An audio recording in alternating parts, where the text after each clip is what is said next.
Thank you, Phil, for that moving and introduction.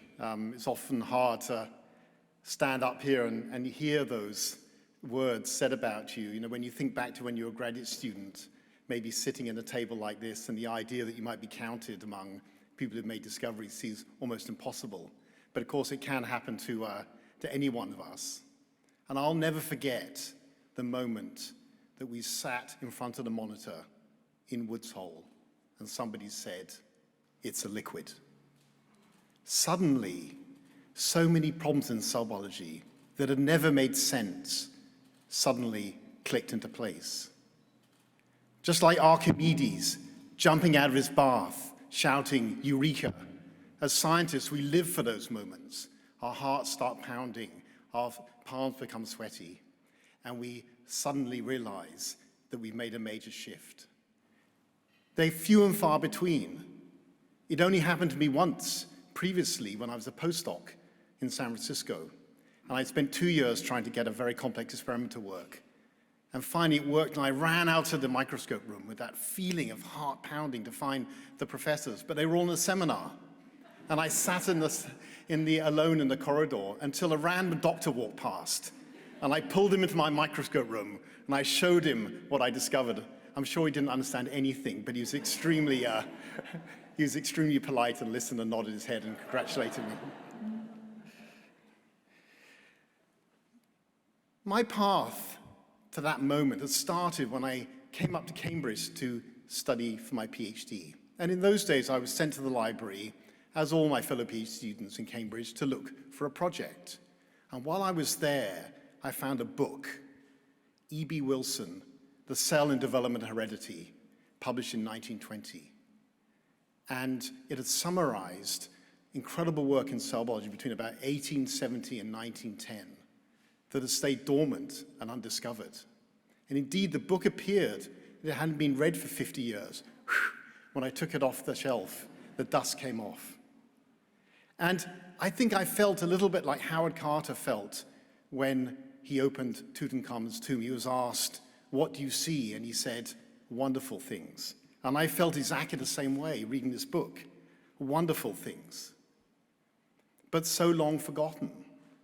And 25 years later, when I stood in front of the monitor, I realized I was returning to that book I'd seen as a graduate student. And the discoveries that influenced scientific thought at that time, the great physicists of the 19th century working on thermodynamics to understand steam engines had actually greatly influenced the biochemists of the early 20th century. And the concepts of liquids and ideas of phase separation had been in play, but they'd been forgotten as the structural, mechanistic viewpoint of the world saw full voice. And this is a common theme in discovery. As new ways of looking at the world lead science to veer off into new directions, virgin territory is full of exciting discoveries, especially for young people, because it allows them to escape the control of the seniors who are working on these more old-fashioned subjects. But of course, later generations, like I did, then come back and pick up ideas from the literature and start to work on them again. So when people ask me what I do as a scientist, I always say, our job is to publish papers. They may not be read again until we're long gone, but they are in the literature as ideas that can be picked up later. And for me, it's exciting to be working on concepts of liquid phase separation that were actually developed at the turn of the 20th century, but we have 100 years of molecular biology that allow mechanistic dissection, and perhaps most importantly, to see how much disease, and especially cancer, seem to be triggered when these concepts of phase separation go wrong. It's also especially gratifying to see how the discoveries make the case for basic science. An observation in an obscure nematode has allowed us to make major steps forward in understanding disease.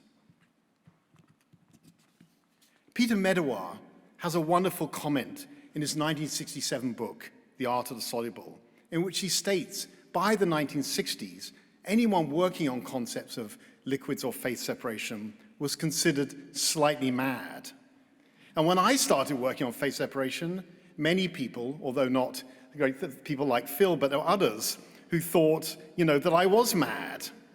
But being a good scientist requires a judicious mix of isolation and interaction. One must interact with colleagues around the world, but discoveries themselves are delicate things. The data at the beginning is not as strong and might require a decade to firm up, and you need to be a little isolation to work on these concepts. But a bit of advice stuck in my mind and helped me a lot was a conversation I remember when I was a graduate student, and one of the most important molecular biologists of the era took me down to the coffee room in Cambridge, and he said to me, "Tony, do you know why we started the Journal of Molecular Biology?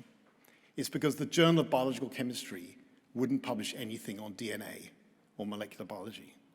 And remember, if you ever start working on something new, you always fight against entrenched opinion. Although this can seem frustrating at the time, it is an essential part of the scientific method. Your colleagues must throw out roadblocks, and your job is to push them down. But that process requires a supportive, calm atmosphere and positive, supportive colleagues. And in this regard, I had a bit of luck. Through byways and highways, I was sitting in my office in 1996 in Heidelberg when Kai Siemens, who was my boss, came into the office to ask me if I'd like to become part of a founding team to establish a new Max Planck Institute in Dresden. After the wall fell, the Max Planck Society was tasked with building new institutes in Old East Germany. The Dresden Staatskapelle and the opera were among the best in the world and survived the Cold War. But my biomedicine, which had been very strong, had not kept up. But this move to Dresden, I see as the key bit of luck in my life. As isolated somewhat from the mainstream, I could focus my ideas. The move to Dresden had not been easy. My father had actually fainted when I told him I was moving to Germany due to his Jewish background, and we'd been forbidden to learn German. We'd never visited Germany. But he came to terms with it, and in fact told me how grateful he was that I'd introduced him to Germany and how that had removed some hatred in his heart. As he often used to say to me, to know all is to forgive all. But still my family expected me to return to Cambridge. So when I said I was moving to Dresden, you can imagine the outcry. And indeed, that did seem crazy to many people. But I was excited about the idea of doing something different. I'd always liked to travel and felt that this was a place one could really make a difference. Indeed, there was a pioneering spirit among those who moved to Dresden during those times. And I often say to young scientists, and I can repeat that today, go west. Use the opportunities you have to travel. Even though we're networked, different countries have surprisingly different approaches to discovery. A PhD is the one true international passport. And I believe that whatever success I've had has come in part from the varied experience I've had in the UK, where I was brought up, from the USA, where I trained, in Germany, where I've established my lab. I don't consider myself to be a citizen of any one of those countries in particular, but to be a mixture of all of them, and I think that's been greatly to my benefit. So I'd like to finish by dedicating this piece to my wife, Suzanne Eaton, who lost her life in a senseless act of violence in 2019. When you start young and you grow together, your success in life is shared success. And as I often say to young people, if you want to make discoveries in science, you need to have calm and support over many decades. And none of what I did would have been possible without her love and sheer intellectual brilliance. So I'd like to thank Suzanne.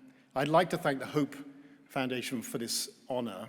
It really is a great honor to be here, and it feels really special actually listening. And I'd like to thank you all for listening to me, and especially for your support. And I look forward to the rest of the evening, so thank you.